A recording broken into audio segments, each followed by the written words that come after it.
আমরা আজকে থেকে ওয়াইফাই ঠিক করে দিয়েছি আপনার এয়ারপোর্টগুলিতে, railway স্টেশনগুলিতে।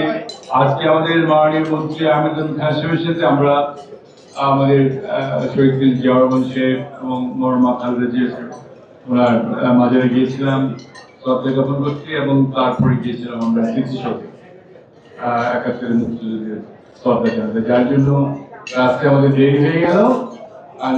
I'm so sorry, and once again my profound apology. আজকে এখানে যারা আসছেন আমার আইসিটি স্টেকহোল্ডার্স, যারা এলিয়েন্স, আজকে পরিচিত হলো আপনাদের সাথে। আমরা নতুন মন্ত্রণালয় পেয়েছি, আমি এবং আমার অত্যন্ত কাছের মন্ত্রী মহোদয় আহমেদ খান, অত্যন্ত আমার কাছের বন্ধু।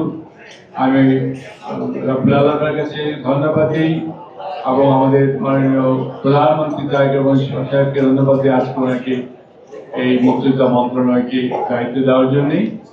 এবং আজকে আমরা সামনে যারা আছেন, আমরা ইনশাল্লাহ ভবিষ্যতে বসবো একসাথে। আপনারা যারা স্টেকহোল্ডার যারা আছেন, আপনাদের সাথে আমাদের এক্সচেঞ্জের ভিউজ হবে, আপনাদের কথা শুনবো আমরা।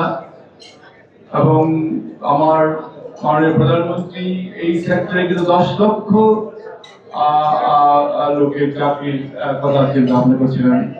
আপনি ইতিমধ্যে জানেন যে আমরা আজকে থেকে ওয়াইফাই ঠিক করে দিয়েছি আপনার এয়ারপোর্টগুলিতে, রেলওয়ে স্টেশনগুলিতে, এবং এমনকি রেলওয়ে স্টেশনের বগিগুলিতে যে রেল স্টেশন ট্রেনটা যাবে ঢাকা টু কক্সবাজার,